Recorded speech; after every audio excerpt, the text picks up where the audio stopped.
Fala pessoal, tudo bem? Bom, hoje nós vamos falar sobre algo que é extremamente importante para você que está interessado em trabalhar com deficientes visuais. Esporte adaptado é a mesma coisa do que esporte paralímpico? Bom, você já deve imaginar que não, né? Então hoje, nesse módulo, nessa aula, nós vamos falar sobre essas diferenças, né? Do esporte adaptado, por exemplo. Então acho que como o próprio nome está dizendo, esporte adaptado é um esporte que você precisou fazer alguma modificação nele para que algum objetivo seja atingido. Então pode ser o quê? Uma mudança de regra, pode ser uma adaptação para que as pessoas consigam participar, né? Então, o esporte adaptado, ele é um mundo muito maior do que o esporte paralímpico. A maioria de vocês que estão ali assistindo o curso, provavelmente vão trabalhar com esporte adaptado, né? Se vocês vão trabalhar com esporte paralímpico, não sei, mas esporte adaptado vocês podem trabalhar, né? Hoje o nosso papo aqui é sobre deficiências visuais, mas poderia ser sobre idosos, né? O vôlei adaptado, por exemplo, é um esporte adaptado, maravilhoso, que para deficientes, que para idosos, né, é interessante. No caso, para deficientes, o que será que é possível, né, de acontecer adaptações para que eles consigam participar, né? Então, por exemplo, eu posso adaptar uma aula de judô? Posso adaptar uma aula de judô. Eu vou falando ali, mas o judô é paralímpico. Tá, mas eu só usei aqui como exemplo. Poderia ser karatê, Muay Thai. Nós temos, né, e tivemos projetos aí voltados a outras modalidades, como o Muay Thai. O que o professor fazia? Ele precisava aproximar mais as pessoas, né? Porque elas tinham deficiência visual, elas precisavam sentir o movimento. Como que ele explicava que o soco tinha que fazer esse movimento de rotação? Então ele ia descrevendo o movimento e também ia tocando, explicando. Porque quando ele falava, o soco tem que ter um giro. Então o que, que os adolescentes faziam? Eles giravam dessa maneira. E ele falava, não é isso. Então até eles entenderem que o movimento era esse, que tinha que ter um giro, demorou algum tempo, né? Então aqui eu estou dando um exemplo prático que aconteceu lá na nossa instituição com o professor que dava aula de Muay Thai, né? Mas a gente pode levar isso para outros esportes. Então, há alguns esportes eles são mais difíceis mesmo de adaptação. O basquete, por exemplo. E se eu colocar um guiso na bola, ou se eu pegar uma bola de pilates, aquela bola grande, e tentar ensinar o que, que é o movimento de quicar a bola, né, do basquete, algumas...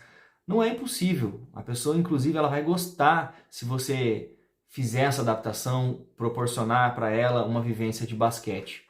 É claro que pela dinâmica do jogo, o basquete é muito mais difícil do que o futebol, né? Então pode ser muito difícil de um deficiente visual conseguir jogar basquete num jogo oficial, né? Mas ele pode, por exemplo, aprender a arremessar, ele pode ser incluído na aula de educação física, em algumas partes do jogo, por exemplo, na hora de fazer um lance livre, você chama o deficiente visual e ele vai se sentir muito incluído. Você vai bater na cesta, na tabela, né? Esse vídeo ficou famoso na internet, a professora bate na tabela e o deficiente visual consegue visualizar aí mentalmente, né, aonde ele tem que jogar a bola. Então aí é um esporte adaptado, né? Esse exemplo que eu acabei de falar aqui do basquete.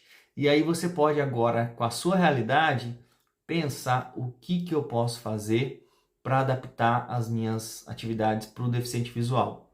Então eu vou te dar aqui algumas dicas. Primeiro, o que, que o deficiente tem de dificuldade? É a visão. Então, e se ele não tiver a visão? O que, que ele pode explorar? Então aí você pode proporcionar atividades que ele precisa ouvir, a bola, um chocalho, um comando. Ele tem que ter uma noção de espaço, de tempo, de localização. Então você vai estimular ele a se deslocar, a conhecer a quadra, tatear a quadra onde ele está, a conhecer o local, o tatame, a bola que ele vai manipular. Então só de você fazer esse exercício, dele vivenciar onde ele está, quais são os materiais, para ele entender a regra do jogo, isso já vai ser aí de bom grado e ele vai gostar disso, tá?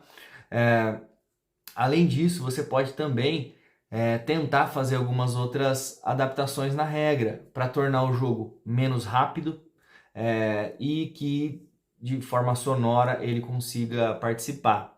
Aquela adaptação da bola que eu comentei com vocês naquela nossa aula inicial é muito viável, né? Você colocar uma bola, por exemplo, de futsal, coloca uma sacola de supermercado em volta dela, amarra, dá um nó e ele vai se sentir muito mais incluído porque agora ele consegue escutar a bola. Aí você pode simplesmente combinar com a turma de não fazer barulho para que ele consiga se situar ali com a bola. Outra ideia, fazer o futepar, né? O futebol em duplas, aonde a bola, uma vez ali com a sacola, ela vai estar emitindo um som. E aí ele vai estar participando com uma dupla, mas está todo mundo em dupla. Inclusive, você pode vendar todas as duplas, uma dos integrantes de cada dupla vendado. Sensacional, ele vai se sentir aí muito incluído nessa simples atividade que eu acabei de falar aqui para vocês, tá? Então eu estou dando um exemplo do futebol, mas agora a gente pode também pensar em outras atividades, né? Como, por exemplo, correr. Como que eu posso ensinar uma pessoa cega a correr? Então eu vou fracionar o movimento, eu vou explicar para ela como ela tem que movimentar as suas pernas, a coordenação entre braço e perna. Eu posso, se ela é mais ou menos da minha altura, eu posso usar uma cordinha para fazer como se fosse um guia, né? Esse funciona muito, né? Eu tenho um aluno que eu corro sempre com ele e eu uso essa estratégia da cordinha, funciona bem, tá? Mas e se ele não é adulto, é uma criança? Vai ficar ruim, né? Eu ficar de guia do lado dele, sendo que a altura de nós dois é muito diferente. Então, no meu caso, o que que eu posso utilizar? Eu dou aula de judô, né? Então eu viro a minha faixa para trás e a criança segura na minha faixa e ela consegue se deslocar tendo essa referência aí como a minha faixa. Essa é uma outra ideia que você pode fazer também. Outra ideia também que funciona bem, um elástico, pode ser aquele elástico de costura, ou um elástico desses de ginástica que você compra nessas lojas grandes, né? Esse elástico você pode pegar vamos colocar aí uns 5 metros de elástico, dar um nó nesse elástico, e você coloca em você e coloca no aluno atrás, e ele vai ter essa referência para correr junto com você. Então, aí são algumas ideias, né, que você vai proporcionando para esses deficientes visuais uma vivência, que a ideia é essa mesmo, né, nesse módulo, falar de adaptações esportivas, né, que você pode aí proporcionar. E não tem limites, você pode, de acordo com o que você achar necessário, tornar a sua atividade mais atrativa para um deficiente visual, tá? O importante é que ele entenda o movimento. Agora, o mais difícil, com certeza, é corrigir esses movimentos. Fazer com que a pessoa entenda a biomecânica aí, né? Por exemplo, de um agachamento, de uma flexão de braços, como que eu faço, né? Então, quando você coloca movimentos mais complexos, que não são movimentos isolados, a dificuldade aumenta. Então, é claro que esses daí vão precisar um pouquinho mais de paciência, mas a chave do jogo aí é sempre o segredo, né? É sempre você corrigir de maneira positiva, né? O feedback positivo, eu vejo que ele é de grande valia para essas pessoas, né? Eles estão percebendo a melhora gradativa. O movimento não está perfeito? Não está, mas gradativamente você vai corrigindo, né? Então aí fica aí como dica para vocês, tá? É, no meu ponto de vista, quando você corrige de maneira com feedback negativo e tenta aí a todo custo obter 100% do movimento desejado, isso não vai acontecer em uma aula, né, normalmente. Então não é querendo frustrar vocês, mas eu acho que a gente pouquinho em pouquinho você vai atingir o seu objetivo, tá bom? Como profissional. E aí você vai adaptar o que você achar necessário. Algumas pessoas alguns alunos sempre me falam: professor, eu vi um vídeo na internet de um cara cego andando de skate. Cara, como é que ele aprendeu?